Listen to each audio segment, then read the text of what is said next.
Fala, meu querido, você que está chegando aqui na nossa terceira questão da prova da FUVEST 2021, segunda fase, né? E nessa prova a gente tem uma questão mais simples. Eu diria que das 6 questões que a FUVEST propôs aí para a segunda fase, essa talvez seja mais simples, de fato. Você vai ver que não vai ter grandes dificuldades na resolução dela, mas é preciso entender o que está acontecendo, né? Não é porque a questão é mais simples que a gente vai menosprezá-la, né? Então é preciso ter uma leitura de bom entendimento, mas um aluno que tem os conceitos básicos de eletrodinâmica, tanto no item A quanto nos itens A e B, acertaria sem dificuldade. Agora, no item C, você precisa um pouquinho sobre a, a intensidade com que a energia cai sobre determinada área, né? Então precisava lembrar um pouquinho a mais sobre essa irradiância que ele chama aí de luz solar. Mas vamos lá, vamos lá. Painéis solares fotovoltaicos têm sido cada vez mais usados em instalações elétricas, domésticas e industriais. Considere um painel solar conectado a um resistor variável de resistência RV. Então, tá bom, então estou medindo aqui desse, a resistência variável aqui desse sistema. Ajustando o valor de RV, são medidas as correntes e a DDP entre os terminais do resistor e obtida a curva mostrada na figura 1 com base nos dados do gráfico. Responda. Então, aqui a gente provavelmente tem um multímetro aqui que mede tanto a corrente quanto a voltagem imposta sobre esse resistor. Você está vendo que aqui, ó, essa curva, ela nos dá algo que uma corrente constante, mas aí a partir talvez de 12 volts, essa corrente começa a cair aqui, né? Despenca até chegar, quando chega em 22 volts, a corrente zero. Tá bom. Ele quer saber a corrente RV quando a DDP é 6 volts. Bom, vamos começar falando o seguinte, ó, vamos pegar o ponto aqui quando ela é 6. Então, quando ela é 6, a minha figurinha vai dar aqui, ó, chegar nesse pontinho aqui, certo? Quando eu tenho esse pontinho, a gente tem essa intensidade de corrente, que é de 9, né? Tá bem no meio aqui entre eles. Bom, aí pela lei de Ohm, é um resistor, então a gente pode usar aí a lei de Ohm. Então no item A a gente pode falar aqui a partir de URI, né? Conceito bem basiquinho aqui. E aí, se a minha DDP é 6, a minha resistência RV, eu não sei, a minha corrente é 9. Muito bem. É só dividir um pelo outro, a minha resistência RV aqui é de 6 sobre 9. Se você quiser colocar 2 terços, ou então quiser me dar a resposta em RV de 0,6 ohms, uma dízima aí, né? 0,66666 e assim por diante. Então essa é a primeira resposta que ele gostaria de calcular para vocês, muito simples, é só uma leitura de gráfico que você acertaria sem grandes dificuldades. No item B, vamos por item B. Ele quer saber em qual dos pontos marcados, 1, 2 e 3, a potência fornecida ao resistor é maior.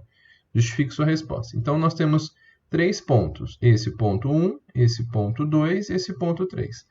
Vamos lembrar que potência, aqui, ó, potência é o PUI, né? Potência é U vezes I. Vamos escolher determinar os pontos, ó, no ponto 1, vou marcar aqui de outra cor, ó, no ponto 1. No ponto 1, a gente tem a seguinte situação, ó, vamos chamar até de P1. P1 vai ser o U dele, o U desse primeiro ponto, ponto 1 é 0. A corrente é 9 também. E quanto que vai dar isso? O P1 ele vai ser igual a 0. Simples assim. 0 por que 0? Porque o valor aqui é tudo multiplicado por 0 dá 0. E se a gente fizer no ponto 2? Vamos fazer. A gente vai fazer essa relação de PUI nas 3 situações que ele está me dando. Então, ó, nesse ponto aqui, agora vamos fazer o mesmo esquema que a gente fez lá no comecinho. Ó. No 2 ele está aqui. Ó. Então, ele está no 16 e ele está no 8. Beleza, então vamos de novo. Ficou um pouquinho mais alto aqui, mas saiba que ele está no ponto aproximadamente 8, né? Então a gente vai falar que o P2 aqui, dele vai ser o 16 aqui, 16 vezes 8. Não é? Então, quando você faz 16 vezes 8, esse valor vai dar aqui 128 watts. Opa, já deu um valor maior para mim aqui, o P2, 128 watts. Agora, finalmente, no ponto 3, a gente encontra aqui, no ponto 3, a gente novamente vai ter uma situação em que o ponto da DDP ela é 21, aparentemente, 21, 22, mas a corrente é zero. Então, para a gente fazer essa solução, no ponto P3, a gente vai ter o U de 22, porém a corrente é zero. Nesse caso, o meu P3 também é de 0 watts. Se quiser colocar 0 watts, também pode ser, ou deixar 0, tanto faz. Então, o que eu descobri? Ele quer em qual dos pontos 1, 2 e 3 a potência fornecida ao resistor é maior. Obviamente, no ponto 2, o único ponto, então, é no ponto 2. Então, é no ponto 2, ponto em que a, vamos colocar como potência fornecida, ponto único ponto, vamos colocar melhor, único ponto entre os três,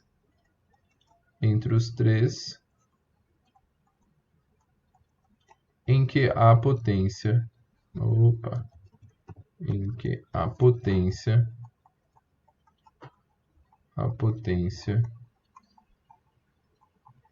vamos usar as palavras que ele está usando aqui, ó, a potência, em que a potência fornecida ao resistor. É sempre bom você ser muito fiel aí ao enunciado, tá? Fornecida ao resistor. E é isso. E aí, com isso, você encontra a resposta do item B. Ele quer saber qual o ponto em que a maior das potências, o único ponto que vai ter potência é o ponto P2. Bom, então, isso aqui viu que não era nenhum bicho de 7 cabeças para responder. Vamos fechar com o item C. Vou apagar aqui os primeiros e vou fazer o item C em seguida aqui para você. Bora para o item C, então. Aí ele fala o seguinte, ó. Um parâmetro importante para o funcionamento dos painéis solares é a irradiância de luz solar medida em watt por metro quadrado. Você está vendo aqui, vou apagar essa parte aqui. Você está vendo aqui que eu nem preciso saber o que é essa irradiância, mas eu sei de que a relação que a gente usa é uma relação de watt por metro quadrado. E aí você precisa lembrar que watt é uma relação de potência por área.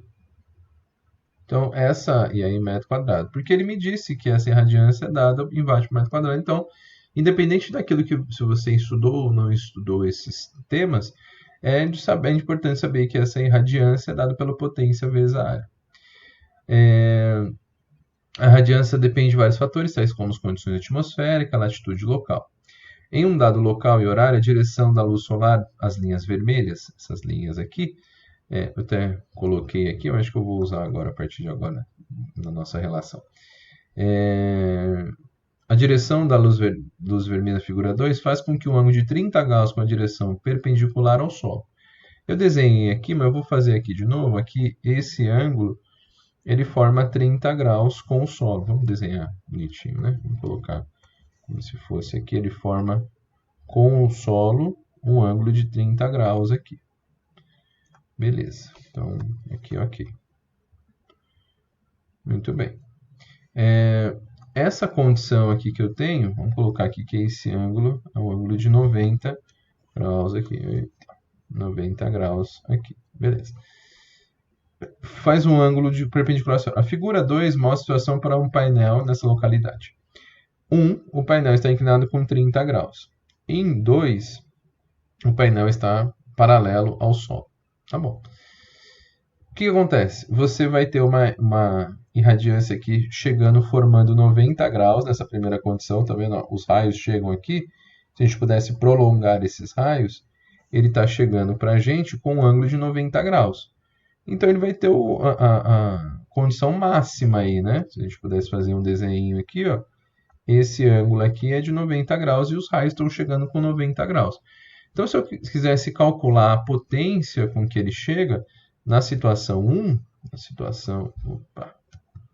na situação 1, a gente vai ter uma potência é igual a irradiância vezes a área dessa chapa aqui.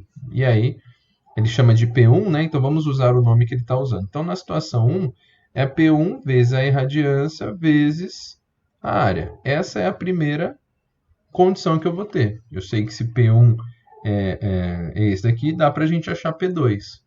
Então, na situação 1, a gente tem isso.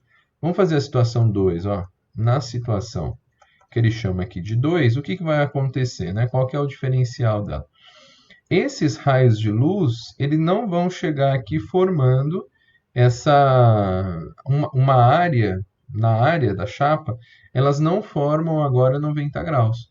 Eu tenho que fazer ele analisar essa componente aqui, porque essa componente aqui que forma 90 graus. Forma 90 graus com a superfície dessa área. Então, essa componente aqui, vamos chamar ela de... vamos chamar de I2, tá? Que é a intensidade que de fato está chegando na área 2. Esse I2, vou até colocar aqui, ó, esse I2, ele é a componente de I, é o cateto adjacente, e aqui o hipotenusa é o I. Então, cateto adjacente e hipotenusa, nós relacionamos com I vezes o cosseno, o cosseno de 30. Né? Como ele nos disse que o cosseno de 30 é 0,86, nós falamos que o I2 é igual a UI vezes 0,86. Pronto. Aqui, então, eu já tenho, de fato, o que vai acontecer para a potência na situação 2. Vai ser o P2 vezes o I2 vezes a área. Só que veja que essa área aqui é a mesma, né? A chapa aqui continua sendo a mesma. Então, esse P2 vai ser 0,86 de I, o I2 é 0,86 de I, vezes a área. Só fiz essa substituição por I2 por I aqui. Só que esse valor é quem? Esse valor aqui é o mesmo valor que a gente tem para P1. Então, essa P2, a potência 2, é 0,86 de P1. Então, nessa comparação que ele pede, calcule a P2 nesse sistema, ela é um pouquinho menor, e faz sentido, né? Porque ela não está no grau de inclinação correto, aqui o grau de inclinação é perpendicular, ele é um pouquinho menor do que a indicação da situação 1, que é de então 0,86 do total. E essa então é a questão 3, eu achei uma questão relativamente simples de se fazer, não teria grande dificuldade, mas que valia a mesma quantidade de pontos que aquele exercício mais difícil que a gente vai ver ainda nessa prova, tá bom? Espero que tenha ajudado você aí nessa questão.